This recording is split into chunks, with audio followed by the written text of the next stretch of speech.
नमस्कार विद्यार्थी मित्रांनो, संयुक्त गट क मुख्य परीक्षा 2023 विशेष भाग 1 अंतर्गत आपण अनेक प्रकारच्या प्रश्नांची आणि फॅक्टची चर्चा केली होती। आजच्या भाग 2 मध्ये पुन्हा एकदा आपण अनेक प्रकारच्या प्रश्नांची आणि फॅक्टची चर्चा करणार आहोत। सुरू करूया आजच्या भाग 2 ला। पहा, पहिला प्रश्न स्क्रीनवर। खालील विधाने विचारात घ्या। भारतात महानगर नियोजन समिती ही डॅश ए पर्याय भारतीय राज्यघटनेतील तरतुदीनुसार गठीत करण्यात आली आहे।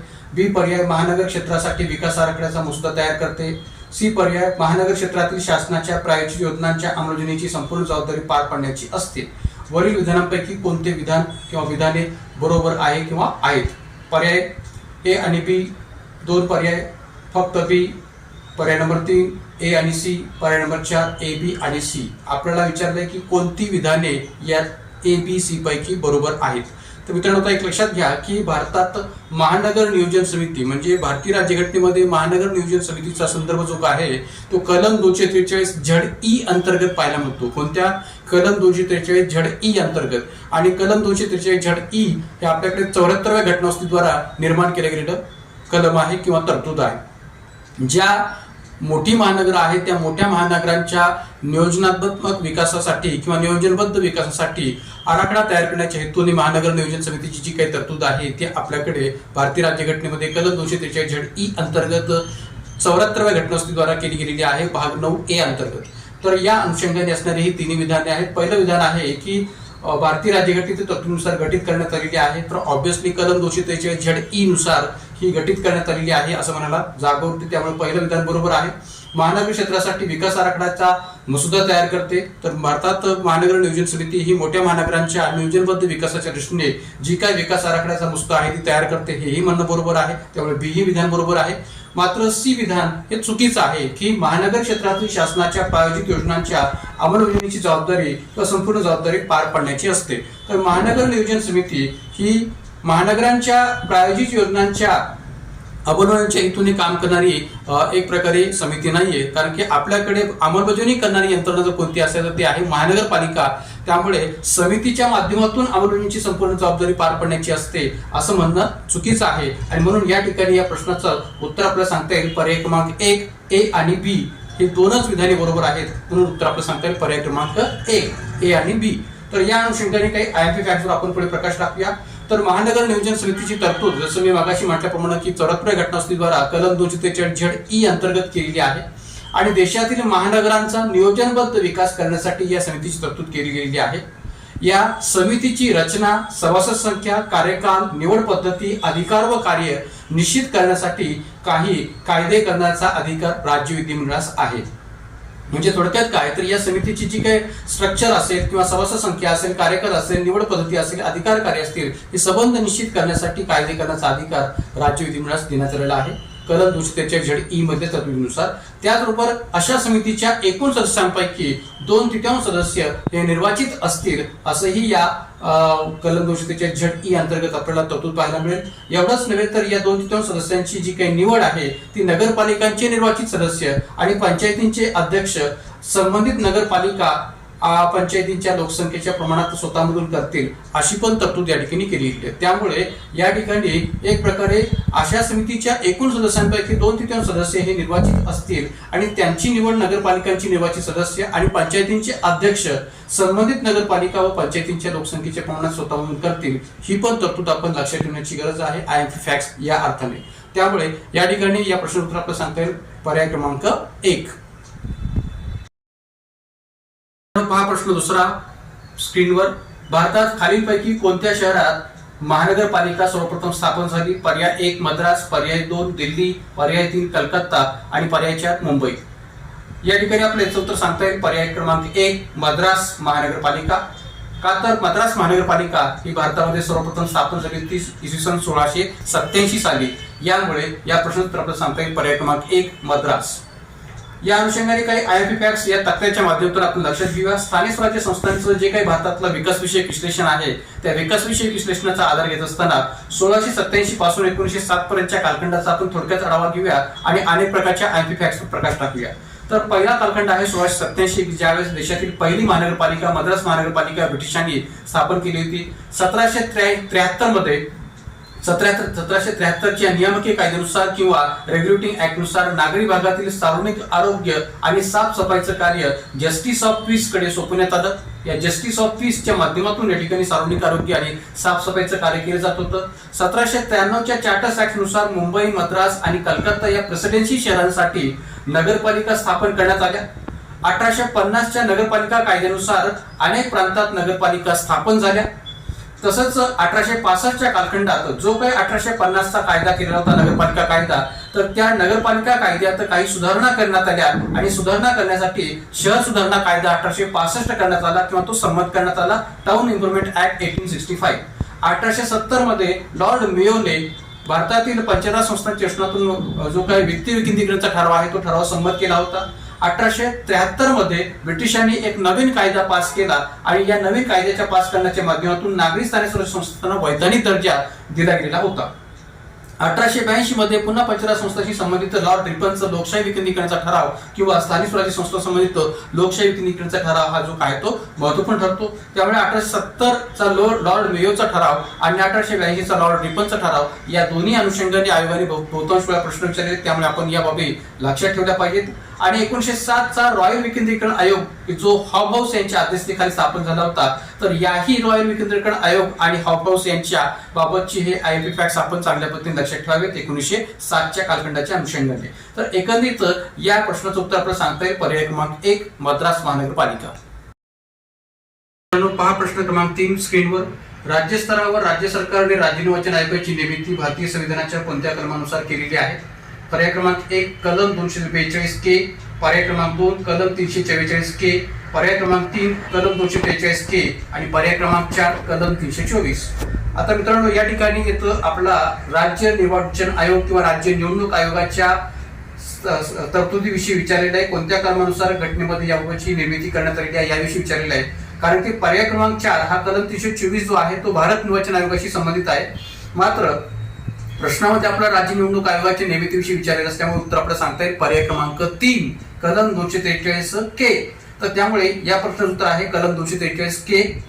आपल्याला माहित असेल की 73व्या घटनानुसार कलम 243 के हे भारतीय राज्यघटनेमध्ये समावेश करण्यात आलेला आहे आणि त्यानुसार राज्य निर्वाचन आयोगाची तरतूद करण्यात आलेली आहे. शिवाय 74व्या घटनानुसार कलम 243 झड ए अंतर्गत सुद्धा राज्य निर्वाचन आयोगाची तरतूद आपल्याला घटनेमध्ये पाहायला मिळते. तर या अनुषंगाने काही आयएमपी फॅक्ट्स आपण पाहू शकता स्क्रीनवर. तर या ठिकाणी राज्य निर्वाचन आयोगाची तरतूद कलम 243 के नुसार केलेली आहे. पंचायत संस्थांच्या किंवा स्थानिक स्वराज्य संस्थांच्या निवडणुका निष्पक्ष व स्वतंत्र वातावरणात होण्यासाठी प्रत्येक घटक राज्यासाठी राज्य निर्वाचन आयोगाची तरतूद घटनेमध्ये केली गेलेली आहे. राज्यघटनेच्या कलम 243 के आणि कलम 243 झड ए अन्वये 26 एप्रिल 1994 साली महाराष्ट्र राज्य निवडणूक आयोगाची स्थापना करण्यात आली. म्हणजे 243 के चा संदर्भ 73व्या घटनानुसार आहे आणि कलम 243 झड ए चा संदर्भ 74व्या घटनानुसार विचार घेतलेला आहे. आणि अशा या महाराष्ट्र राज्य निवडणूक आयोगाची स्थापना 26 एप्रिल 1954 साली करण्यात आलेली आहे.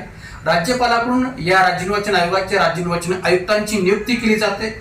त्याचबरोबर आणखीन एक आयएमपी फॅक्ट आपण लक्षात ठेवण्याची गरज आहे की ज्याबद्दल सुद्धा आयोगाकडून प्रश्न विचारलेला आहे की राज्य निवडणूक आयोगाचा दर्जा, शक्ती आणि अधिकारासंदर्भात सर्वोच्च न्यायालयाने एक महत्वपूर्ण निकाल दिलेला आहे, महत्वपूर्ण निर्णय दिलेला आहे की जो 19 ऑक्टोबर 2006 रोजी दिलेला निर्णय आहे. हा निकाल या प्रकरणाशी संबंधित होता. किशन सिंग तोमर विरुद्ध अहमदाबाद शहर महानगरपालिका आणि इतर असं या प्रकरणाचं नाव आहे की ज्या प्रकरणामध्ये सर्वोच्च न्यायालयाच्या माध्यमातून काय मत व्यक्त केलं होतं किंवा सर्वोच्च न्यायालयाने काय म्हटलं होतं तेही आपण पाहूया. तर सर्वोच्च न्यायालयाने या निकालाच्या अंतर्गत म्हटलेलं होतं की राज्य निवडणूक आयोग शासनापेक्षा स्वतंत्र आहे, शासनापासून स्वतंत्र यंत्रणा आहे. राज्य निवडणूक आयुक्तांचा दर्जा भारत निवडणूक आयोगाच्या मुख्य निवडणूक आयुक्तांच्या दर्जाशी समतुल्य आहे. राज्य निवडणूक आयुक्तांना आपली जबाबदारी पार पाडण्यासाठी आवश्यक ती सर्व साधन सामग्री आणि मनुष्यबळ राज्य शासनाने उपलब्ध करून देणे बंधनकारक आहे. राज्य शासनास आयोगाचे निर्देश पाळणे बंधनकारक आहे. तसेच आवश्यकता भासल्यास राज्य निवडणूक आयोग राज्य शासनाच्या विरोधात रिट ऑफ मॅन्डामस नुसार न्यायालयात दाद मागू शकतो. तर अशा या संबंध निकालाचा जर आपण विचार केला तर या ठिकाणी महत्वाच्या गोष्टी आपल्याला तसं स्पष्ट करता येईल की राज्य निर्वाचन आयोग राज्य शासनापासून पूर्णपणे स्वतंत्र आहे. राज्य निवडणूक आयुक्तांचा दर्जा हा भारत निर्वाचन आयुक्तांच्या दर्जाशी समतुल्य आहे। एवढंच नव्हे तर राज्य निवडणूक आयुक्तांना आपली जबाबदारी पार पाडण्याकरिता सर्व प्रकारची साधनसामुग्री आणि मनुष्यबळ राज्य शासनाने उपलब्ध करून देणं हे बंधनकारक असतं आणि त्याचबरोबर राज्य शासनाचे जे काही राज्य शासनाला आयोगाचे निर्देश आहेत ते निर्देश सर्व प्रकारे पाळणं बंधनकारक आहे या निवडणूक कालखंडात। एवढंच नव्हे तर आवश्यकता भासल्यास राज्य निवडणूक आयोग हा राज्य शासनाच्या विरोधात रिट ऑफ मॅन्डॅमस नुसार न्यायालयात दाद मागू शकतो। तर एकंदरीत या अनुषंगाने या प्रश्नोत्तर आपल्याला सांगता येईल ते म्हणजे कलम 243 के। प्रश्न क्रमांक 4 स्क्रीनवर पहा।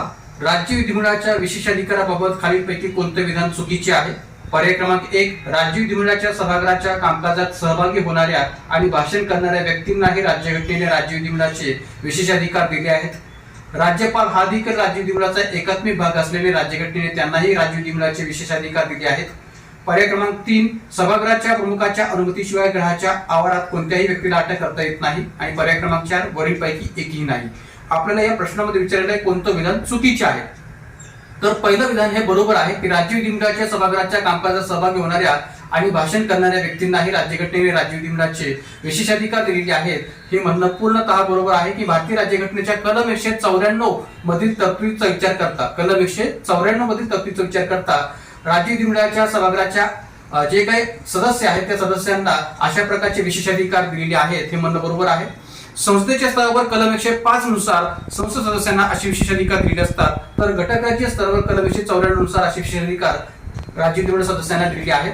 तर त्यामुळे पर्याय क्रमांक 1 बरोबर आहे। मात्र पर्याय क्रमांक 2 हा चुकीचा आहे की भलेही राज्यपाल हे राज्य विधिमंडळाचे एकात्मिक भाग असले तरी त्यांना राज्य विधिमंडळामध्ये विशेषाधिकार दिलेले आहेत असं म्हणणं पूर्णतः चुकीचं आहे।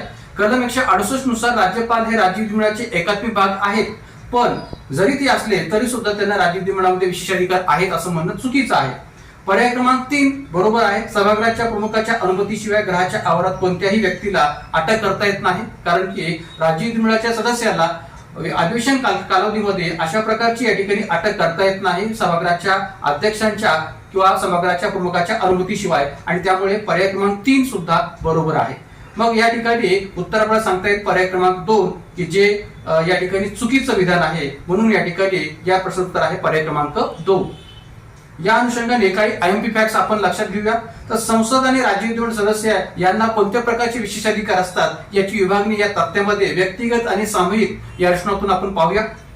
व्यक्तिगत स्तरावर विचार केला तर सभागृहातील भाषणावर न्यायालयात चौकशी करता येत नाही, भाष्याबद्दल पुराव्याची गरज नाही, या भाष्याबद्दल खटला भरता येत नाही म्हणजे सदस्यांच्या भाष्याबद्दल पुराव्याची गरज नसते आणि सदस्यांनी केलेल्या भाष्याबद्दल खटला भरता येत नाही।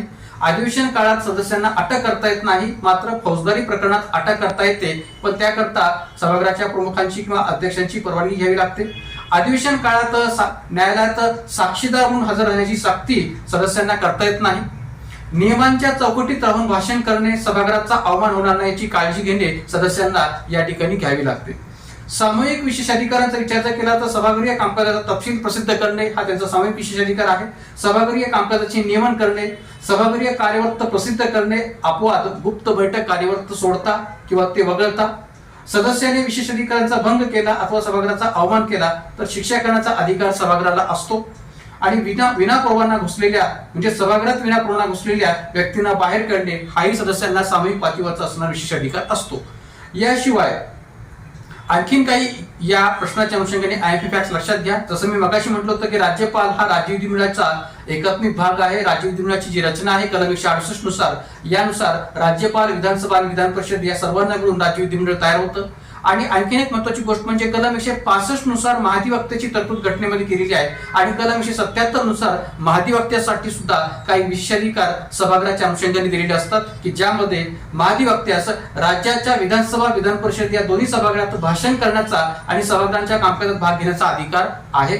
एवढंच नव्हे तर महाधिवक्त्यास विधिमंडळाच्या ज्या समितीत त्याचे नाव सदस्य म्हणून घातलेले असेल अशा कोणत्याही समितीत भाषण करण्याचा आणि समितीच्या कामकाजात भाग घेण्याचा सुद्धा अधिकार असतो। महाधिवक्त्याला विधिमंडळ सदस्याला जे अधिकार असतात ते सर्व अधिकार जरी प्राप्त होत असले तरी त्याला सभागृहात मतदानाचा अधिकार नसतो किंवा मतदानाचा अधिकार नाही हेही आपण इथे लक्षात ठेवण्याची गरज आहे। त्यामुळे महाधिवक्त्याच्या बाबतची जी काही विशेषाधिकाराबाबतची तरतूद आहे कलम 177 नुसार त्यानुसार असणाऱ्या या संबंध तरतुदी आपण चांगल्या पद्धतीने लक्षात ठेवाव्यात। तर या अनुषंगाने या प्रश्नोत्तर आपल्याला सांगता येईल पर्याय क्रमांक 2। मित्रांनो, प्रश्न क्रमांक 5 पहा स्क्रीनवर.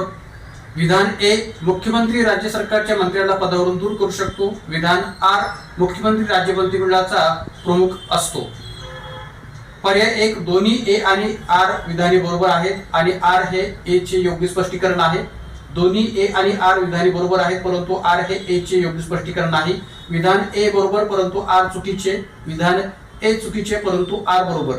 तर मित्रांनो, या ठिकाणी आपल्याला विधान ए आणि विधान आर च्या दृष्टिकोनातून असणाऱ्या जे काही विधान आहे ते आधार उत्तर स्पष्ट करायचं आहे. तर या ठिकाणी विधान ए जे आहे, मुख्यमंत्री राज्य सरकारच्या मंत्र्याला पदावरून दूर करू शकतो, हे विधान चुकीचं आहे. का तर भारतीय राज्यघटनेच्या कलम 164(1) नुसार राज्यपालांना हा अधिकार आहे की राज्यपाल राज्य सरकारच्या मंत्र्याला पदावरून दूर करू शकतो. का तर मंत्री हे राज्यपालांच्या मर्जीवर अधिकार पदावर राहत असतात आणि म्हणून या ठिकाणी मुख्यमंत्र्यांच्या सल्ल्याने राज्यपाल राज्य सरकारच्या मंत्र्याला पदावरून दूर करू शकतो असं म्हणणं बरोबर आहे, न की मुख्यमंत्री राज्य सरकारच्या मंत्र्याला पदावरून दूर करू शकतो. त्यामुळे कलम 164(1) च्या तरतुदीचा विचार करता विधान ए जे आहे ते चुकीचं आहे. मात्र विधान आर जे आहे ते बरोबर आहे की मुख्यमंत्री राज्य मंत्रिमंडळाचा प्रमुख असतो. हे विधान आर पूर्णतः बरोबर आहे. म्हणून या ठिकाणी उत्तर आपल्याला सांगता येईल पर्याय क्रमांक 4, विधान ए चुकीचे परंतु आर बरोबर आहे. म्हणून पर्याय क्रमांक 4 हे या प्रश्नाचं उत्तर आहे. या अनुषंगाने या ठिकाणी जे काही महत्वाच्या आयएमपी फॅक्ट्स आहेत ते आपण पुढे पाहूया. 5 स्क्रीनवर. मुख्यमंत्री आणि मंत्रिपरिषद. मुख्यमंत्री हा घटक राज्याचा वास्तविक प्रमुख असतो आणि राज्यपाल हा घटक राज्याचा नाममात्र आणि घटनात्मक प्रमुख असतो.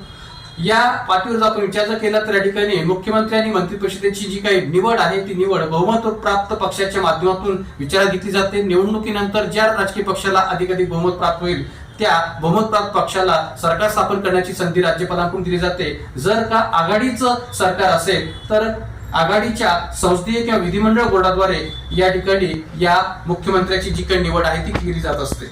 कलम 164(1) नुसार मुख्यमंत्र्याची नेमणूक राज्यपालाद्वारे तसेच मुख्यमंत्र्याच्या सल्ल्याने मंत्रिपरिषदेची नेमणूक राज्यपालच करतात. मात्र राज्यपालांची मर्जी असेपर्यंत मंत्री अधिकार पदावर राहतात. कलम 164(2) नुसार मंत्रिपरिषद सामूहिकपणे विधानसभेस जबाबदार असते. कलम 164(4) नुसार मंत्री कोणत्याही सभागृहाचा सदस्य नसल्यास 6 महिन्यांच्या आत राज्य विधिमंडळाच्या कोणत्याही सभागृहात त्याला निवडून येणं आवश्यक असतं, तरच त्याचं मंत्रिपद कायम राहतं. आणि कलम 164(5) नुसार मंत्र्यांचं वेतन आणि भत्ते राज्य विधिमंडळ कायद्याद्वारे वेळोवेळी निर्धारित केल्याप्रमाणे असतील असंही या ठिकाणी तरतूद केलेली आहे. तर कलम 164(1), कलम 164(2), कलम 164(4) आणि कलम 164(5) या संबंध तरतुदी या प्रश्नाच्या अनुषंगाने आयएमपी फॅक्ट्स महत्वाचे आहेत. तर या प्रश्नाचं उत्तर आहे पर्याय क्रमांक 4.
अशाच प्रकारच्या माहितीसाठी आणि अनेक प्रकारच्या प्रश्नांच्या विश्लेषणासाठी आणि त्याचबरोबर आयपी फॅक्ट्सच्या माहितीसाठी आपल्याच YouTube चॅनलला अधिकाधिक संख्येने सबस्क्राईब करा, लाईक करा, शेअर करा आणि त्याचबरोबर अशाच प्रकारचे अनेक भाग या भागांच्या माध्यमातून आपण अशीच माहिती पुढेही पाहणार आहोत.